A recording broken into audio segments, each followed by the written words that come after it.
Welcome back everyone to Jface Games. We are looking at different RPGs because we're going to build our own. We're looking at different RPGs to get an idea of how their systems work and see if there's mechanics that we like that we want to get inspired by or just take, borrow the essence of, whatever the case is.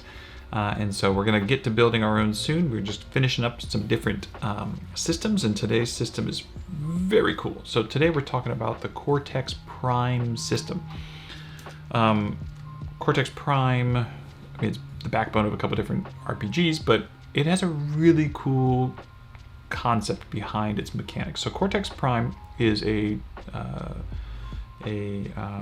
setting neutral.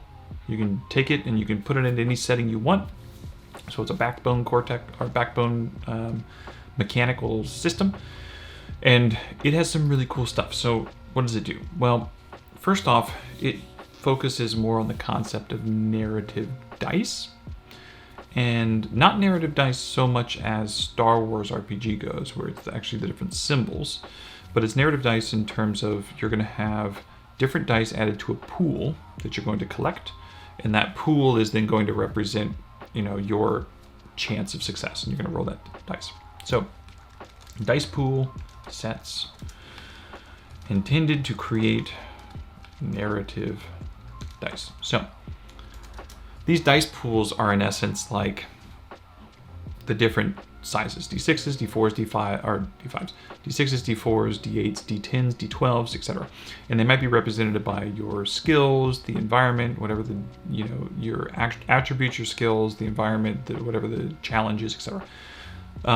It goes through that. We're not going to talk about that part today. What we're going to talk about is the idea that when you have these dice pools, in essence, flushed out, you then roll them, which obviously that's not novel. But when you roll them, you don't just add them all together. And this is the part I love about this system, is that you accumulate this giant dice pool, and giant dice pools are fun to roll. One of the problems with giant dice pools is you roll them, and then there's that moment of like, all right, let's do the math behind this and figure out what this, let's interpret this, do the math, or look at these symbols, etc. This game, you don't do that. You roll the dice, and then you choose the two highest dice, or the two dice you want to add together to get your score. So you end up having you roll,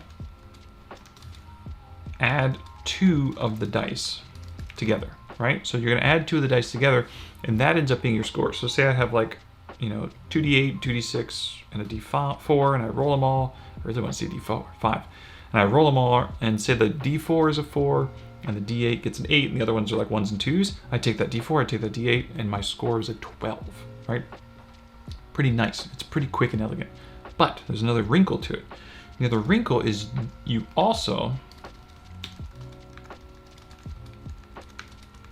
have to choose an effect die. This is that risk-reward, or it's got a little bit of that risk-reward or pressure luck kind of, but an effect die is you choose one of the dice, and it doesn't matter what the roll is, it's just the size of the dice.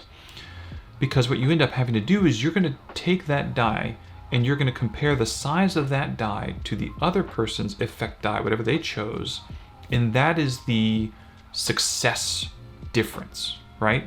Very cool concept. So you have a risk. You can go more dice, more chance. Oh, I'm sorry. So that's fantastic, you know, because then I get a giant dice pool. I roll them. I then get I then choose the two highest or the two I want, because it doesn't have to be the highest. Say I get an 8 on that d8, but my enemy's rolling all d6s, so I'm going to keep that d8 no matter what it rolled as my effect dice, possibly, maybe, because I know that I'll be higher than just d6, but I still want to win the contest. And so this is where it comes in interesting, is that you compare the rolls, the accumulated number. So if I got a 12 total and they got a 10, great. But then you look at the dice size. So if my dice size, if I succeeded and my dice size is higher than them, they're out of the contest. If I succeeded and my dice size is lower than them, then they get an effect. I believe they get some sort of an effect on them, but they're not out. And they talk through that, because it can be very narrative or it can be very combat-y, but you know, that core mechanic is very smooth and quick. Here's the cool thing. There's another pressure luck element though here. The pressure luck element is that there's a risk of more dice, more chance of a hitch. Now, if you roll a 1 on a dice, that's counted as a hitch, and it ends up being a negative against you, and it kind of compiles up. The more you get, the worse things are. And once again, there's mechanics there, but I'm not going to go into those ideas of what happens in a hitch in this game. That's more like a full rules explanation of the game. But I like the idea of, I want to accumulate this dice pool so I can roll all these dice to find the 2 highest, but the more dice I accumulate, the more possible ones I could roll. And then I love that effect dice choice where I got a 12 on that D12. It means I'm going to win, but if he's using his D10 as an effect dice, I'm not going to be able to knock him out right now. So what do I do? You know, I like that idea. It's a really cool, elegant little system for that. So because of that, you might not want to, you don't have to choose your highest dice. It's very interesting. This almost, well, yeah. So I love that. I love that idea. Very cool. What else? Well, the effect dice is going to determine your damage, like we talked about, where it's you compare your effect dice components, and then you're going to try and knock them out. We already talked about that. Okay, last thing.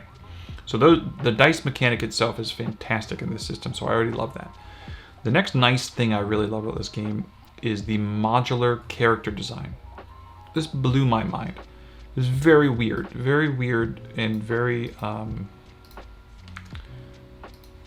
grandiose of an idea to create, but if you're talking about modular games, this game does it in spades with this concept. So in essence, these were different things that a character can have, right? A character could have standard attributes. They could have specific roles, affiliations, resources they manage, distinctions, talent, skills, relationships. So these are just different things that could be on a character sheet. It's up to you as the DM who's creating the type of campaign you want, or the system you want, whatever. It's up to you to decide which of these your characters are going to be using during your campaign. What? And so it's very cool because they have a different description as to how you would use these. But in essence, these equate to just dice in this dice pool mechanic. They're just they're representations of that dice in different way, which is really slick. It's a really slick idea to if you have a very elegant core backbone mechanic, how you can just put this on top of it, because all this is doing is giving you an idea of how you use those mechanics. Now, I believe skills have other different finite, nuances to them, but it's really neat. I'll show you a quick picture. I think there's some characters. This is I have a digital copy of it. These are different character sheets, where this character sheet, you can see it uses roles, it uses distinctions, attributes. So here are the attributes they happen to use. I think these are the attributes no matter what system you use. I could be wrong. Here's another type of setting. So they give you these different settings in this book, just like, hey, why don't you try these settings? This one uses affiliations versus roles versus resources versus they actually have a stress system in here, talent. So amazing. That's a really cool concept. I guess this is like if you're alone when doing tasks, you could be a solo type person versus you need to be in a squad or whatever. I think this is like a fighter pilot type game. So here you have attributes, look, different attributes. So they have a list of attributes you can kind of choose from. Training packages. This is just awesome. It's a really cool concept to have such a modular game that as the core backbones are there and you have different ways of representing that core dice mechanic. So anyways, that's Cortex system. That's what I loved about it. Go ahead and leave your comments, subscribe, hit the bell. We're gonna be coming out with some more very soon.